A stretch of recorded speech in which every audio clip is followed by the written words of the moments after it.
Olá, gente, boa noite. Muito feliz aqui com a presença de todos, todas, todes, né? A gente está aqui no nosso primeiro dia do Festival Dragzilla. O Dragzilla é um festival sociocultural criado com fomento do PROAC, né? Isso é uma lei de incentivo à cultura. Acho que voltou.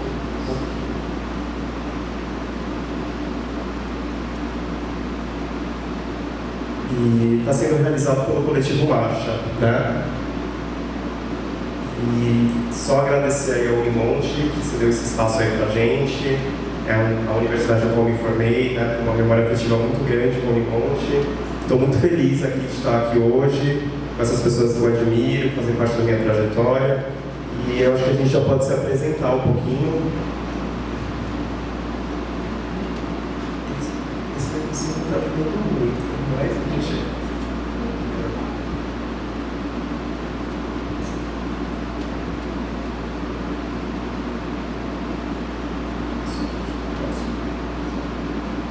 Bom, meu nome é Fabrício, eu faço parte do Coletivo Marcha, junto com a minha companheira Bruna, minha companheira de coletivo.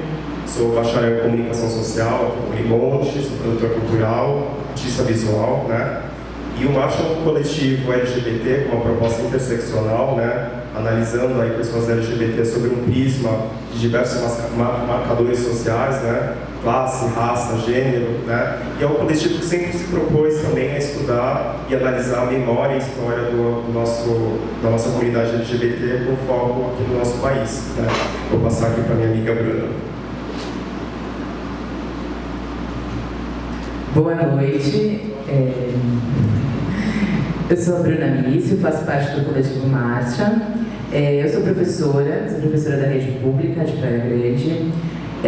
Atualmente faço mestrado na USP, na área de literaturas comparadas de línguas portuguesa.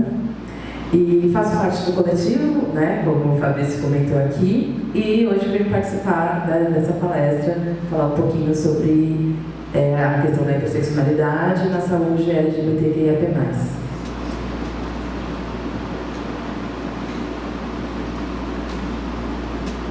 E a gente tem aqui a Tayane Miyake, que costumo falar que é a pessoa que não tem na Baixada Santista uma pessoa mais apropriada para falar sobre as questões da nossa comunidade do que ela. E eu vou passar para ela se apresentar. Boa noite a todas, a todos e a todas. Eu sou Tayane, atualmente estou coordenadora de políticas para a diversidade da Prefeitura de Santos.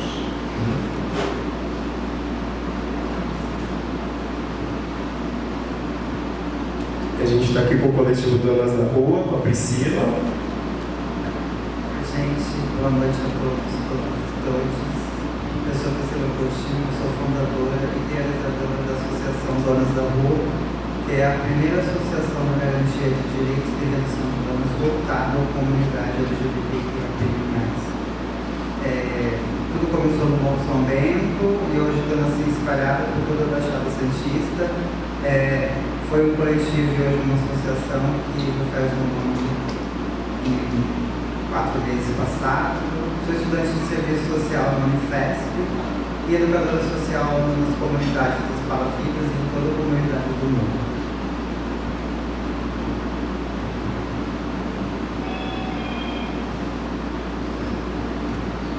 Boa noite, pessoal. Eu sou a professora Ana Mello. Eu sou professora aqui das Judas Unimonte há cerca de 5 anos. Sou docente do ensino superior há uns 20 anos e sou psicóloga. Fui jornalista também, antes de ser psicóloga. Também sou mestre em História, sou doutora em Psicologia Social. Atuo na área clínica, atuo na psicologia social e esse tema, a comunidade LGBT+, e toda a questão que envolve essa comunidade, as questões sociais, as questões de políticas públicas e principalmente a saúde mental é algo muito do meu interesse, das minhas pesquisas, também dos meus atendimentos na clínica. Então, e dou aula de uma unidade curricular, né, como nós chamamos aqui as disciplinas, que se chama Psicologia, Raça, Gênero e Sexualidade, e na qual nós trabalhamos muito com os alunos da psicologia, todos esses temas que nós vamos abordar.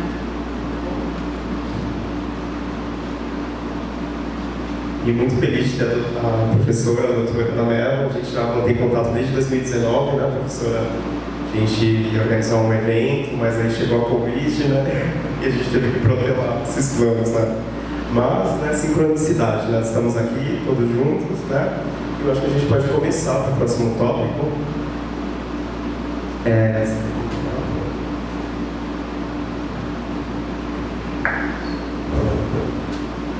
Bom, o tópico que nós vamos começar é justamente a comunidade LGBTQIA+, que sofre com dificuldades de acesso ao serviço de saúde.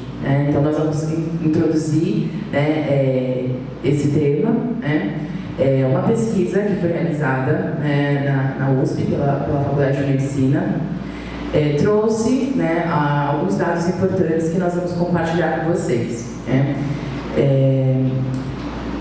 Trouxe à tona o que diversos outros estudos já revelavam, que a comunidade LGBTQIA+ tem a maior dificuldade de acesso ao atendimento à saúde, em comparação com o restante da população. O estudo, que ouviu 6.693 pessoas acima dos 50 anos, das quais 1.332 foram identificadas como LGBTQIA+, concluiu que ter mais de 50 anos e pertencer àquele grupo no Brasil reduz a chance de um bom atendimento à saúde. A desigualdade também foi observada no índice de depressão, 37% de pessoas LGBTQIA+, e 28% em não LGBT. E de exames de prevenção, como câncer de mama, câncer de colo e câncer de colo uterino. Então, aqui foram alguns dados que foram levantados nessa pesquisa, que são importantes, E nessa pesquisa, nesse artigo, que nós fizemos a leitura e a discussão, nós também observamos justamente que, historicamente, as políticas públicas foram realizadas sem pensar nas especificidades de pessoas da comunidade LGBTQIA+. Então, quando se pensa nas políticas públicas, o que foi realizado até então, até as pesquisas que atualmente a gente tem trazido, é que essas pessoas não foram pensadas em suas questões individuais. E aí, com essas informações que a gente tem aqui, a gente consegue perceber isso.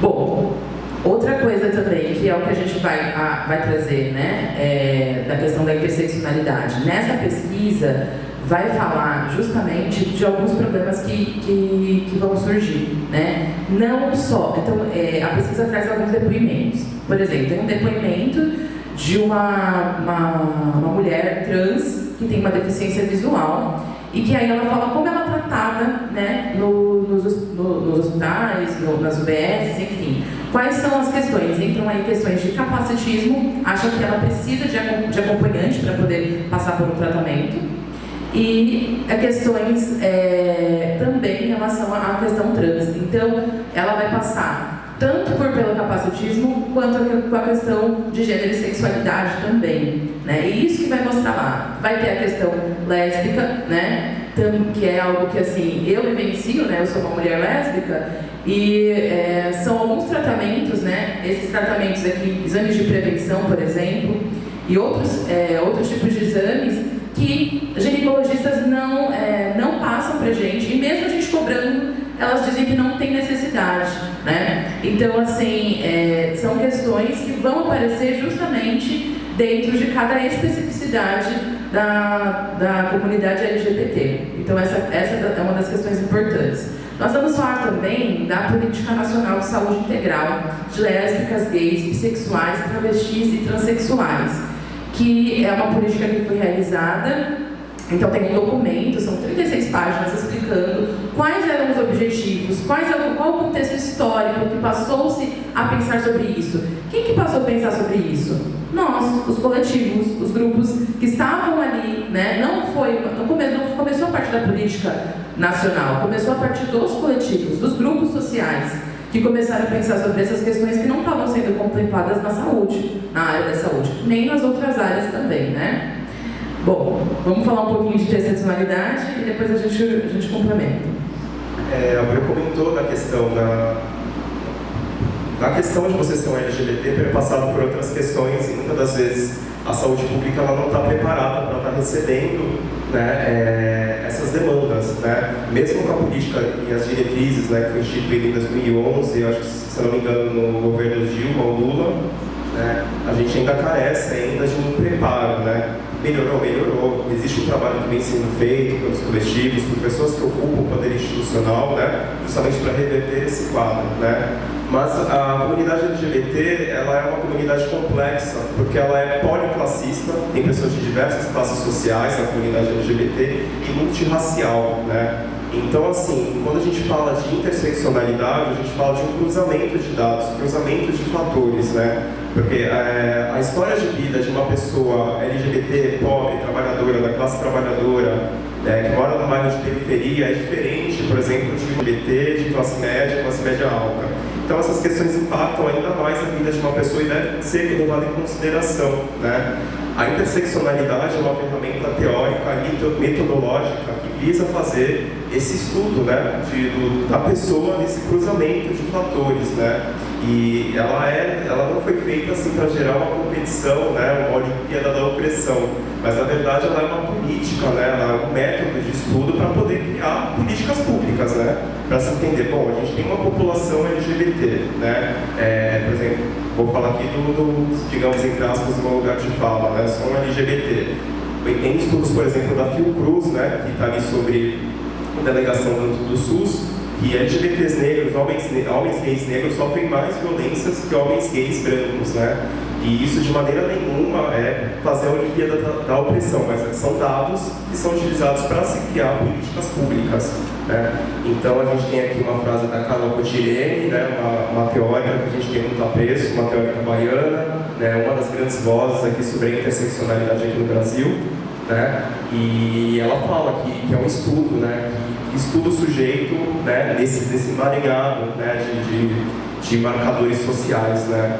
E ela fala, né, que o racismo, o capitalismo, o cis-heteropatriarcado, eles estão interligados, são opressões que se interligam, né?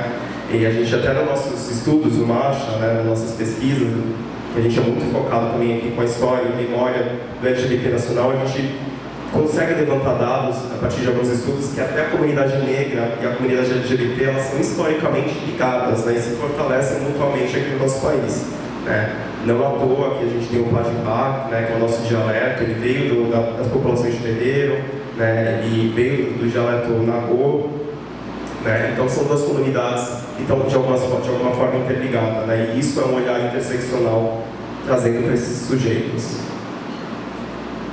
E aqui a gente elencou alguns tópicos, né, de algumas conquistas que a nossa comunidade vem adquirindo, né? Como a Bru falou, são conquistas que vêm de uma luta social, né, de reivindicações de coletivos, de grupos, né? A gente tem um grupo aqui muito importante que é a ANTRA, né, Associação Nacional de Travestis e Mulheres Trans, né?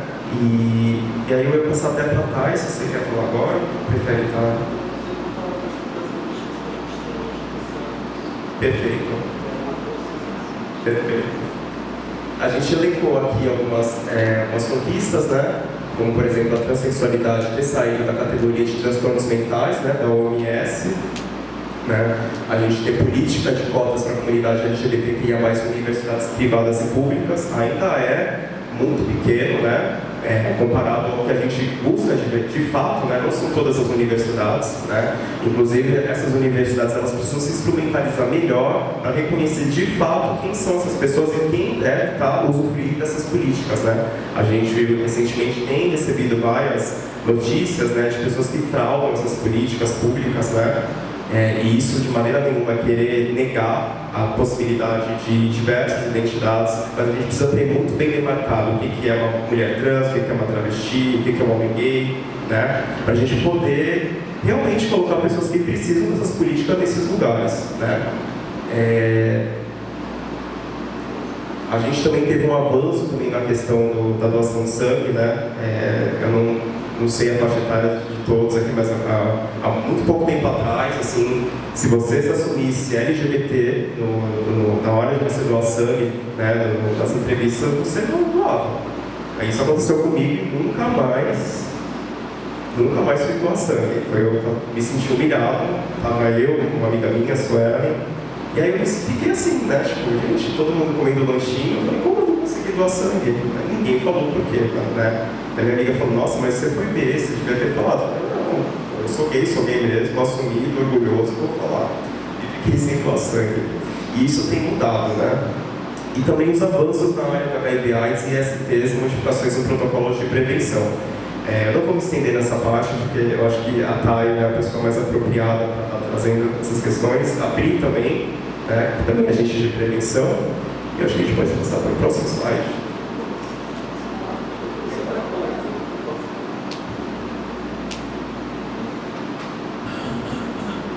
Pegando o link do que o Fabrício colocou, por 30 anos a gente ficou sem poder doar sangue, né?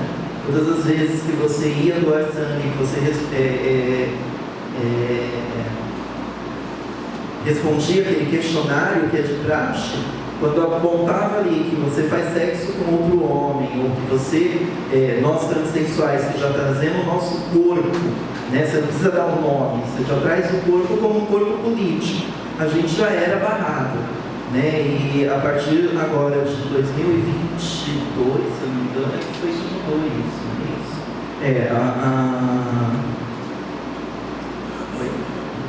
2022, né?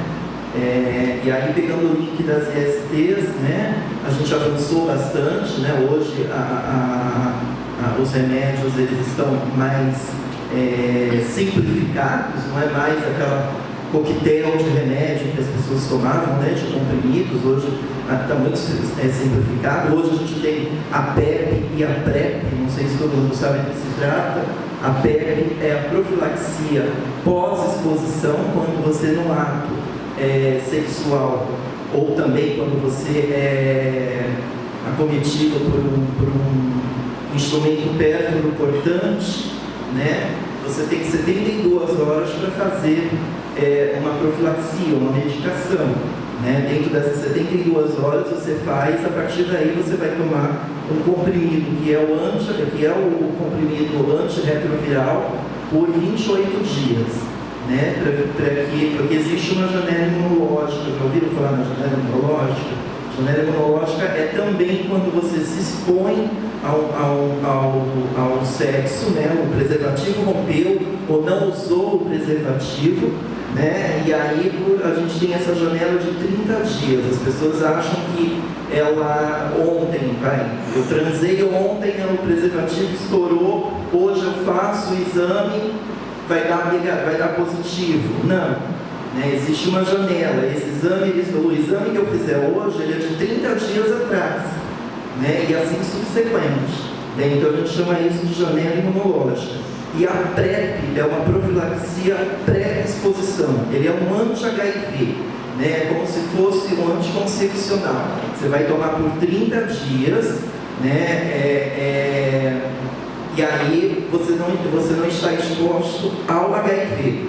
E a gente também diz que não deve deixar de usar o preservativo. Se você deixar de usar o preservativo, você está suscetível a pegar uma IST, uma infecção sexualmente transmissível. Então, nós tivemos vários avanços aí dentro do HIV, sendo que a nossa cidade tem um histórico aí da peste gay, né? Dos anos 80, talvez vocês nem tenham pego isso, né? Mas a gente tem esse histórico, a gente foi referência em alguns anos aqui em Santos nesse trabalho, e hoje também no HIV de mãe para filho também já tem um bom tempo que a gente não tem esse tipo de infecção, né? Da mãe passar para o seu filho o HIV. E temos também o I igual a I, que é intransmissível igual a... não, é indetectável igual a intransmissível, que é aquela pessoa que ela já tem um tempo que ela faz o tratamento de HIV e ela não transmite mais o HIV, né? Então, é também um outro avanço que a gente tem aí por conta desses novos remédios que vieram. Okay?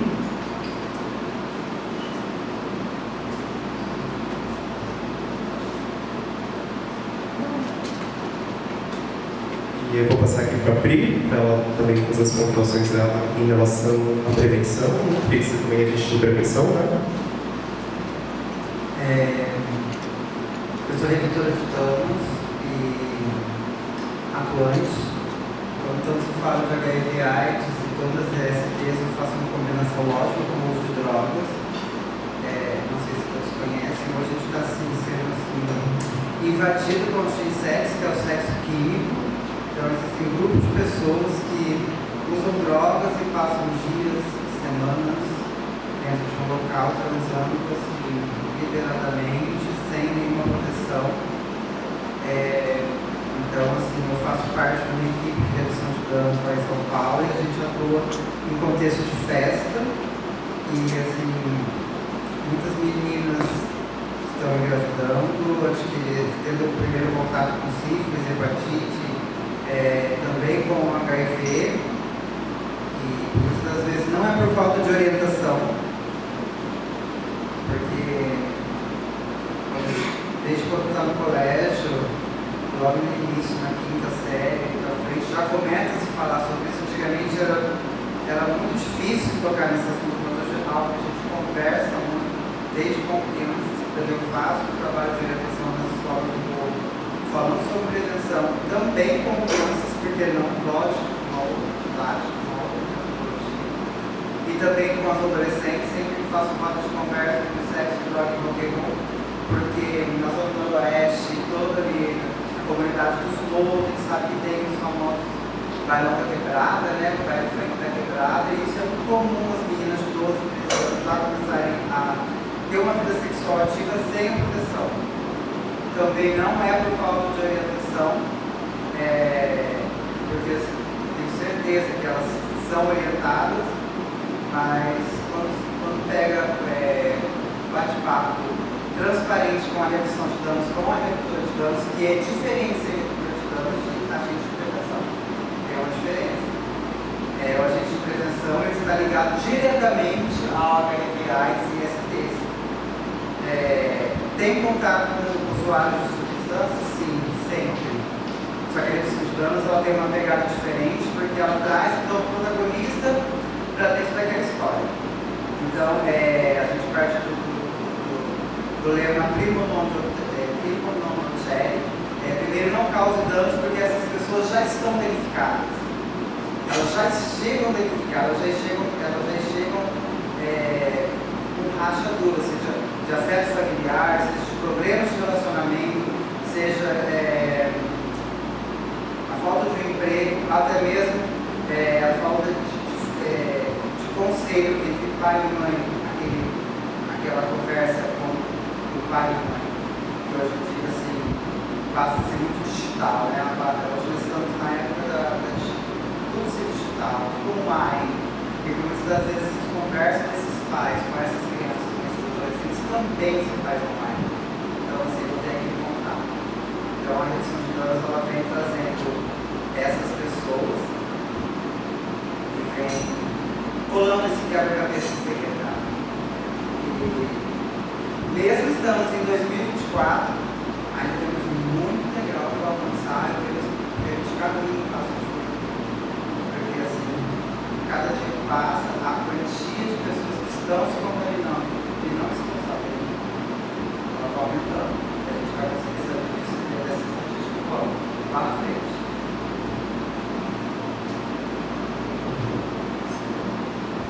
E E eu acho sensacional, né? A gente ter aqui em Santos um coletivo voltado para essa questão da redução de danos, né? Porque a droga, a questão da droga e da drogadição, ela geralmente é trabalhada sobre duas polaridades. Ou do proibicionismo, né? Que tem uma lógica moral, né? Conservadora, ou também a lógica do antiproibicionismo, que é a qual a gente defende, né? Mas também é usada muitas das vezes assim, para dizer que oba-oba, e não é uma questão de saúde pública, né? E que deve ser tratada pela saúde pública, né? Não pelo Estado, pelo braço armado do Estado, não com a violência, não de forma ostensiva, né? A questão da drogadição é uma questão que requer um cuidado multidisciplinar, né? De profissionais da saúde, né? Assistentes sociais, médicos, né? Psicólogos, né? E a comunidade LGBT ela é muito afetada pela questão da drogadição e alcoolismo, justamente pela bagagem emocional negativa, pela falta de acesso, pelas violências, né? Então a droga, o álcool surge ali como uma forma de alívio e de você lidar com essa realidade, né? É uma comunidade que ela é muito afetada por essa questão, e precisa de um cuidado multidisciplinar, né? E aí até passo a bola aí pro próximo slide, né? Acho que tem mais alguma consideração? Porque estava tão bom que você está falando. A política de redução de danos ela foi muito atacada, né, por esse nosso antigo governo. Eu acho que não só a política de redução de danos, mas todas as estratégias em si, o último governo foi assim, drasticamente atacado, principalmente a educação e saúde. Nós vivemos em Santos, que é o berço da redução de danos. Tudo começou aqui. Quando eu falo de questão Brasil, começou aqui. Então, assim, e nós vimos que hoje, assim, a questão de danos está espalhada por vários lugares do nosso país. Mesmo assim, a gente não é visto de verdade, né? Nós, editores de danos, somos, assim, conceituados como que nós fazemos apologia ao uso de droga.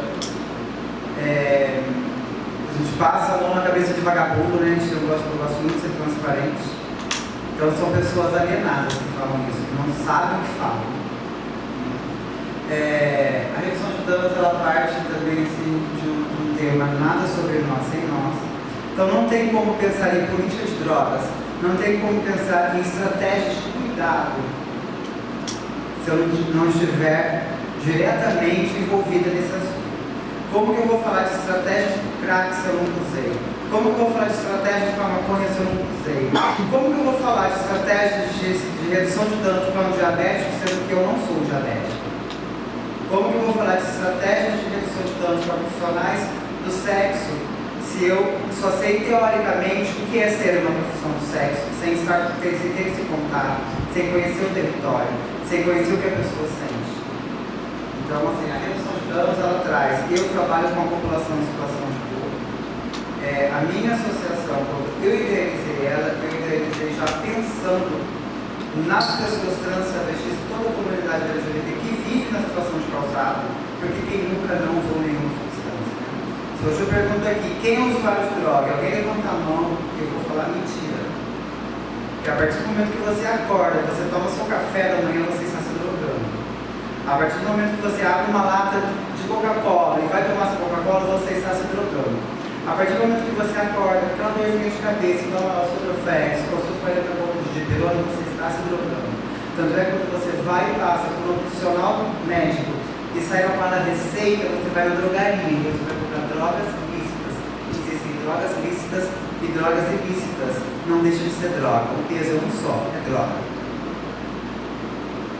Então, quando eu falo da descriminalização do uso de droga, eu não estou apoiando que a pessoa use droga, é direito. A pessoa ela funda o pé na jaca se ela quiser. E são N motivos que levam essa pessoa a ser um usuário de drogas, não é porque ela é um vagabundo. Quando você sai na rua hoje, vê a população em situação de rua usando crack, empurrando seu carrinho de reciclagem, sem tomar banho, passando fome, não está ali porque ele quer. A primeira perda são os laços afetivos. A pessoa perdeu os laços afetivos, ela está livre para fazer o que quiser. Quando se trata de pessoas, as políticas públicas elas estão ali vendendo a vida daquela pessoa. E por muitas das vezes as pessoas não têm acesso. A gente falando da política de redução de danos, que ela é uma estratégia diretamente ligada à saúde. A redução de danos ela não está focada no uso de droga, ela está focada na pessoa. Então, para mim, não importa se a pessoa é usuária de crack, se a pessoa é usuária de cocaína, se a pessoa é maconheira ou é alcoólatra, o que importa é a qualidade de vida dessa pessoa. Então, eu vou trazer essa estratégia de redução de danos, eu vou ensinar a bolar um baseado, eu vou explicar como que faz um cachimbo, eu vou explicar como que você vai torcer um caninho para ele poder dar um tiro na sua cocaína. Não porque eu vou auxiliar essa pessoa a utilizar a droga, mas para que ela não compartilhe e não pegue aí outros oportunistas, como hepatite, sífilis, a própria HIV. E a redução de danos também faz a testagem da substância que a pessoa vai usar. Será que realmente eu fui lá na loja onde tem? Será que realmente eu peguei a cocaína? Será que a cocaína mesmo que está ali naquele saquinho? Ou eu tenho aquele pino que eu vou cheirar? E na balada, será que é MD mesmo que está dentro da garrafinha de água que eu estou tomando? E esse doce, será que esse doce é seguro? Vai me fazer bem? Ou vai me danificar mais do que eu já estou danificado? Ah, mas então, eu ouço falar, mas a partir do momento que você dá o seu primeiro trago, você está viciado. É mentira.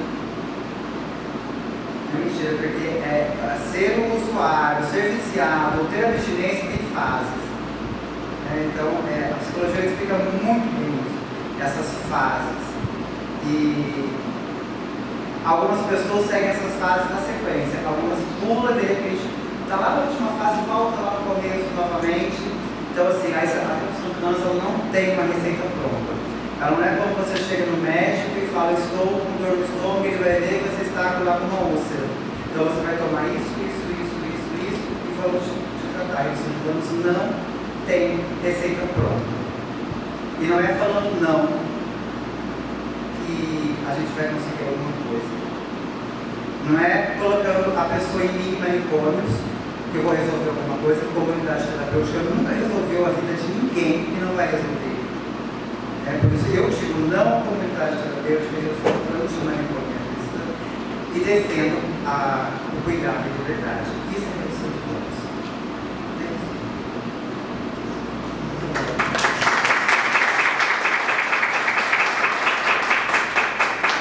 É muito bonito, né, esse cuidado humanizado, né, e lembrando que a redução de danos é uma política que foi instituída em países com o IDH alto, Canadá, Holanda, e realmente teve resultados, né, e isso é uma base científica, ele tem uma base de estudo, uma base científica, né, e até eu lembrei também de um estudo de um neurocientista americano chamado Carl Hart. O Carl Hart, ele era usuário, ele veio de periferia, é um neurocientista negro, e ele conseguiu sair dessa situação, ele ganhou uma bolsa de estudo na universidade, e com isso ele conseguiu sair de um ciclo de violência ao qual ele se encontrava, e ele decidiu estudar a questão da drogadicção, né? E é muito interessante o estudo que ele faz a respeito dos grandes polos de consumo de droga, né, chamado de Cracolândia aqui no Brasil, né? Mas em todos os países tem esses grandes centros, até nos países mais desenvolvidos, entre aspas, né? Aqui no Brasil é maior e muito mais violento, né? E o Carl Hart, ele já falou em diversos livros, em diversas entrevistas, que o problema não é a droga, o problema é a questão social, são as condições sociais. A questão da drogadicção, dos grandes polos de consumo de droga, na verdade são termômetros de questões sociais que estão ali mal resolvidas, né? Falta de acesso a emprego, a moradia, né? Saneamento básico, a escola, a faculdade, né? Que ela vai levar uma grande massa de pessoas a esses polos de consumo. E é um estudo científico brilhante, ele inclusive fala ali da questão racial embutida ali, né? Como o racismo estrutural, a falta de acesso, a falta de oportunidade, a discriminação vai levar uma grande massa de pessoas negras a essa condição. E ele também fala da questão LGBT também. Então é um pesquisador, é um cientista que eu recomendo, e eu acho que tem tudo a ver com a questão que a Peri trouxe.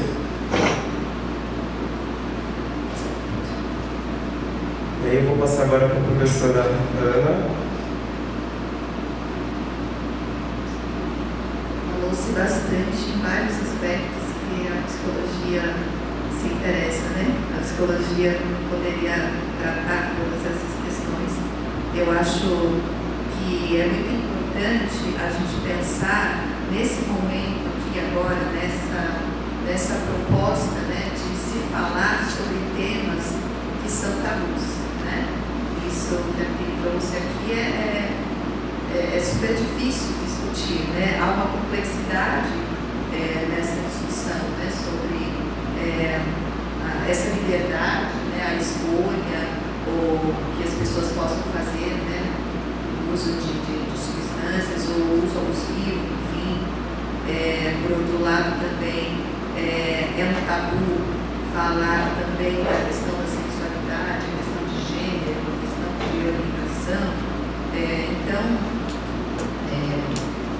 eu acho que a gente poderia, assim, entender esse momento, né, como muito importante, porque estamos aqui trazendo isso, né, para uma discussão, para uma reflexão. A minha avó falava assim, cuidado com o que você fala, porque a palavra toma forma, a palavra tem poder, né? E eu acho muito interessante, porque eu acho que ela, no pouco conhecimento, na escolaridade que ela tinha, era muito sábio isso que ela dizia, né? Ela dizia da concretude, da realização daquilo que a gente fala, né? Da importância da gente trazer a luz, da gente trazer a discussão, as coisas, né? Da gente dar nome e dar sentido para as coisas, né, que a gente vivencia. Eu acho que era disso que ela estava falando. E por muito tempo, a comunidade LGBT+,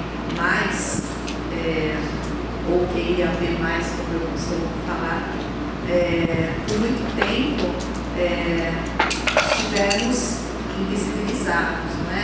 Por muito tempo silenciados, por muito tempo não se podia falar sobre essas questões de gênero, de sexualidade, assim como não se pode falar de drogas, né?